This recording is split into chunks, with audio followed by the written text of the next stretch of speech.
Olá, meus queridos, minhas queridas, paz e bem. Aqui é o pastor Pedro, da congregação da Igreja Metodista no Jardim Santa Gertrudes.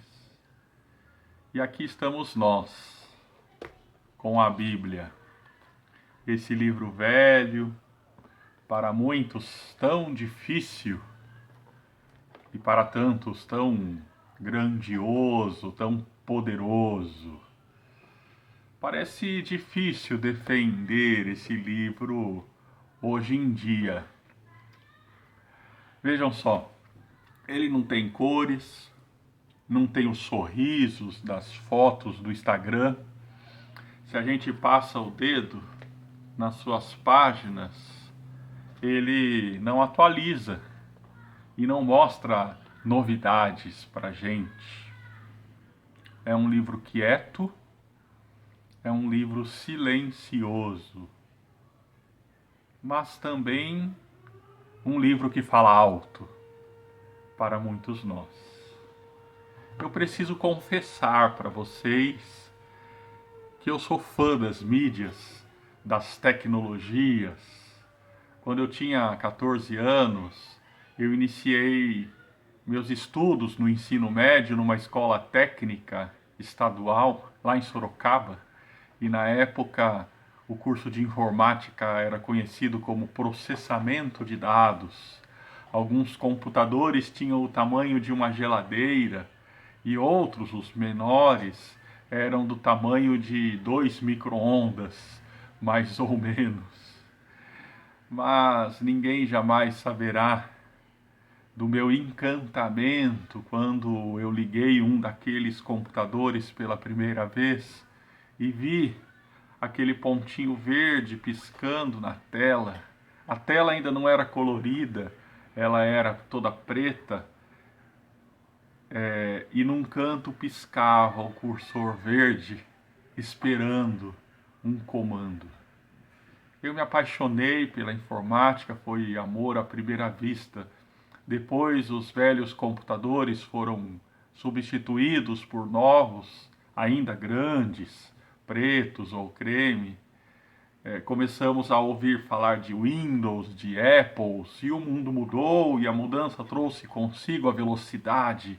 E hoje tudo é muito rápido. Os carros são mais rápidos, as viagens até parecem mais curtas, o tempo voa entre cores, sons, imagens em movimento, como agora você está me vendo aqui de um lugar distante, talvez se movimentando.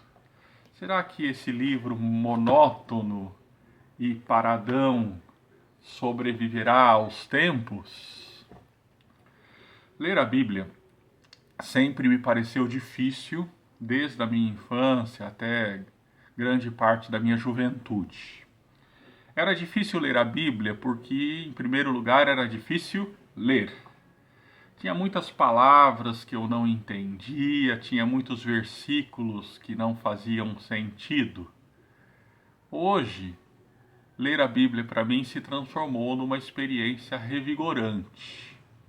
Às vezes ela me acalma, às vezes ela me agita, às vezes ela me alegra e noutras alimenta a minha revolta. O que mudou? Para eu aprender a ler a Bíblia, eu tive que parar o meu corpo. Tive que aprender novas palavras. Eu fui pegando o jeito de ler, como quem aprende um novo sabor, como quem descobre um novo passo de dança, ou como quem encontra um novo amor. Mas teve algo que mudou, que me ajudou de um modo decisivo. Foi o dia em que eu vi que a Bíblia não era um livro do pastor, nem do guia leigo ou do professor da escola dominical, mas que esse livro velho era o livro do povo. Eu lembro-me do dia da minha conversão. Era uma quarta-feira de tarde e eu li a Bíblia na comunidade metodista do povo de rua. Nós conversávamos sobre o povo de Deus no deserto.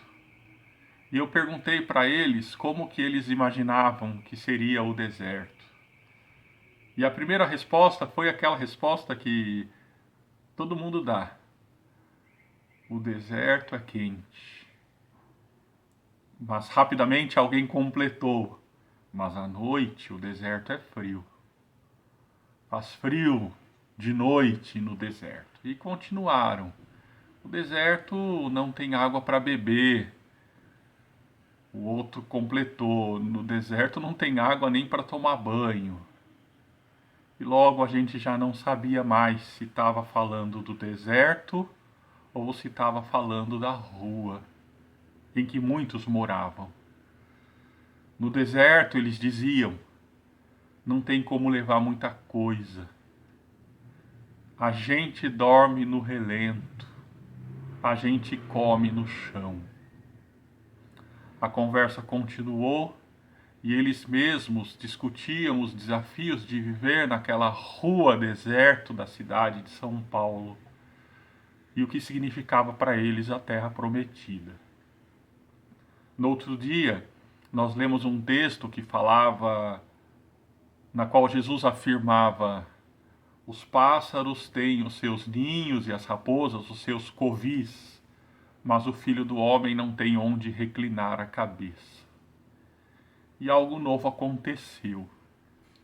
No meio da conversa, um homem de rosto sulcado e com os olhos brilhantes, um tanto marejados, falou para todos, mas olhando para mim: quer dizer, pastor, então, que se Jesus estivesse aqui agora em carne e osso, na cidade, era capaz até...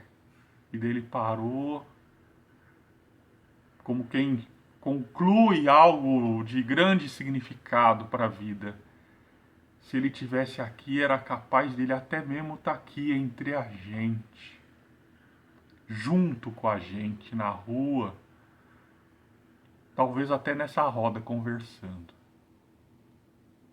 Aquilo me tocou de um jeito extraordinário, esses episódios. Naqueles dias, junto com o povo da rua, o povo na rua, foi que eu aprendi a ler a Bíblia. E nada mais foi como antes, para mim.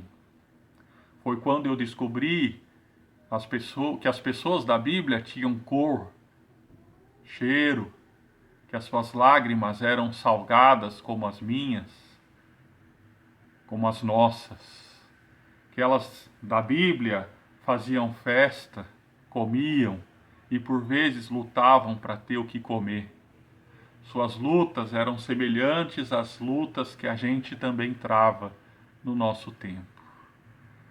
Eu passei a entender um pouco mais a Bíblia quando eu deixei de ler o livro apenas como se fossem letras e passei a enxergar nesse livro corpos. O corpo de quem ora, o corpo de quem estava doente, o corpo de quem gritava por justiça.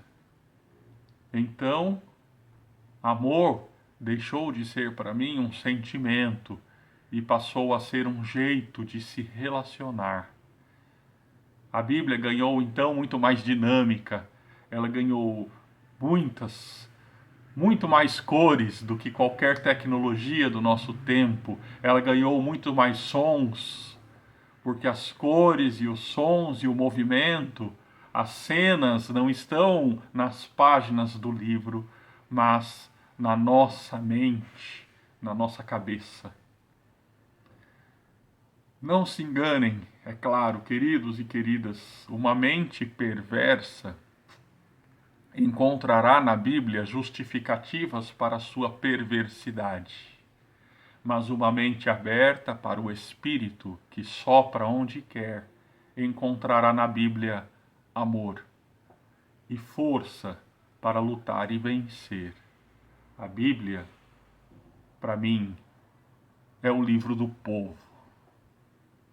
E se você chegou até aqui, eu faço um convite para você. Vamos ler juntos uma oração que encontrei na Bíblia. É o Salmo de número 17, os versículos de 1 a 5 e também o versículo 15. É uma oração feita por alguém de noite, alguém que estava se preparando para dormir.